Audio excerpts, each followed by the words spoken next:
This is Julia Widup with Talk Story TV, and I have with me today Tamara Linse, who's the author of a great book called How to Be a Man. And I have enjoyed this book so much. Tell us how'd you come up with that title? Well, the idea is called How to Date a Brown Girl, Black Girl, White Girl, or Halfie. And it's a second-person story, so it's sort of a how-to.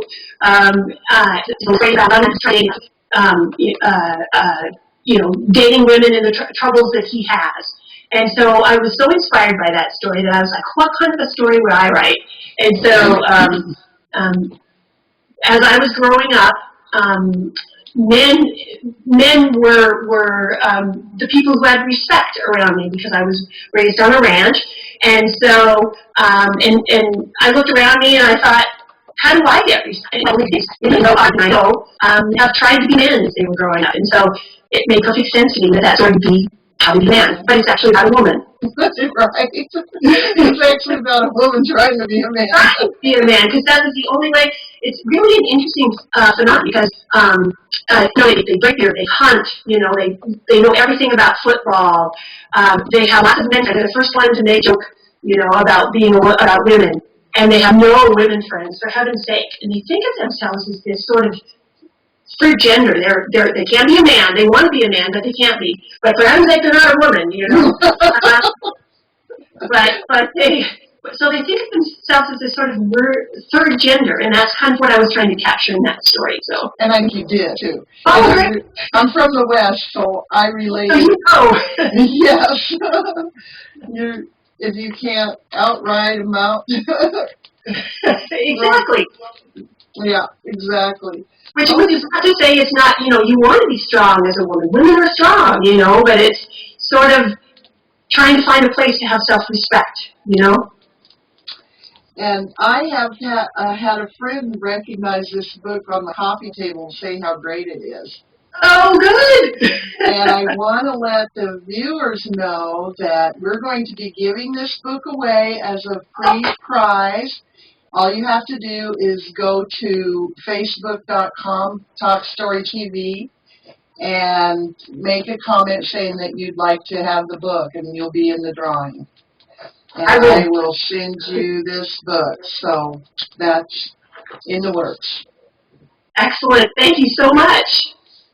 So tell us more about do you have a writing schedule, or how did you put this together? Well, as I'm sure you know, if the things you want to do creatively, the world generally doesn't really care. They're not waiting for them. They want you to do what they want you to do. I mean, you have to have a job. I have 7-year-old twins and a husband, and so, and all these other things that take my time. And you really have to be selfish. I mean, you have to guard your time. You have to say, no, my art, what I have to say is important. And what I always think is, that book that you read when you were a kid or when you were a teenager that just totally transformed you? You were like, this is the best book in the whole world, that I always think of that experience for me. And if I just touch one person in that way, if I am able to move someone like that, it's totally worth it. And so I'm guarding my time to do my creative stuff, for those kinds of experiences, to try and transport people. And so, day to day, I try to write first thing in the morning. It's not always possible, but luckily, my husband takes the kids to school, and so I am able to have a little block of time there in the morning, and I pick them up at night. So I'm able to do it that way, and then I like to go on writing binges. I'm not someone who's not really able to, do it every day, same time, same place, because I have a full-time job. But I really like to try and reserve a weekend or something like that and go on writing binges. Or if I have a deadline, that really helps, as it helps us all. Yes. And it's hard to make your own deadlines because you don't believe them. Exactly. It is so true. It's like, oh, yeah, no. Tell us how publishing this book's changed your life. Oh, my God. It really has. Last year, it took me 11 years to get an agent, and I wrote and rewrote 2 novels, and this collection of short stories was written in that time too. And then wonderful agent, and she sent it out and sent out the first novel, and nobody was interested. Sent out the second novel, nobody was interested. I got these great notes back saying, she's a great writer, et cetera, but it's just not for me, or I don't see where it fits in the catalog. And finally, I just got to a point where I had a total creative collapse, and I wasn't even reading. I mean, that's the first time in my life ever. I just couldn't even bring myself to read, and kind of a dark time.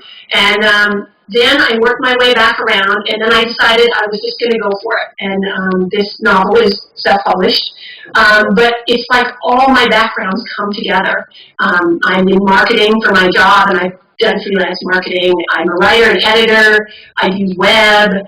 I was in art and document design for years, and so it's just all these things. It's just totally re-energized me. I have another novel coming out in July, and then a novel in January. The 2 that I have written and rewritten, and then I'm working on a young adult set in Wyoming that is a rewrite of Pride and Prejudice set in Wyoming. So that's what I'm actually working on writing right now. Well, I hope we'll see you on the show each time you have one of those out. Honored. It will be great fun. You're going to write a little something for us, right? Yes, I am. I'll write. Yes, that would be great. Yes. You have a deadline. I have a deadline. It'll be done. So we'll be looking forward to that, and that'll be at tvbackstory.com. We'll try to put that in at the same time we schedule your broadcast and feature. Okay, that sounds excellent. I will do that. Yes. Can we tell them a little bit about the book? Sure. Or maybe even read a little section of it, one of your favorite sections?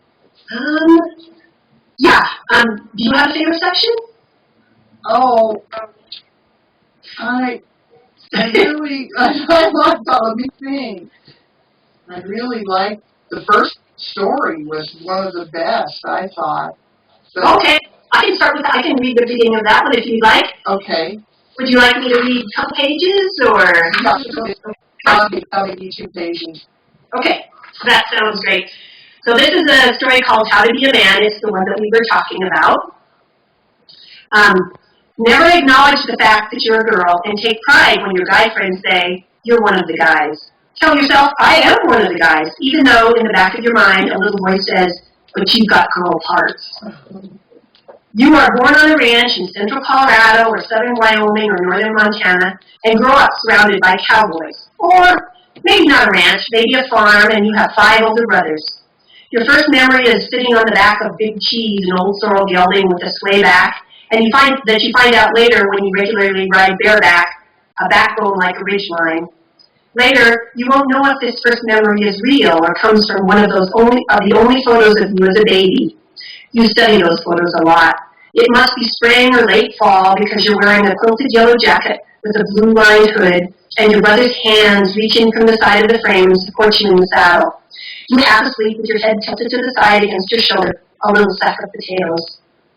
Your dad is a kind man, a hard worker, who gives respect when no one else will. When you're 4, if he asks, Bertie, do you think the price of hogs is going up? Ponder this a while. Take into account how Rosie has just farrowed 7 piglets, and how you are bottle racing the runt, and how you've heard your brothers complaining about pig shit on their boots that they wear to town. Think about how much Jewel, that's what you've decided to name the pig, means to you and say, yes, Daddy, pigs are worth a lot. He'll nod his head, but he won't smile like other people when they think what you say is cute or precocious. Oh,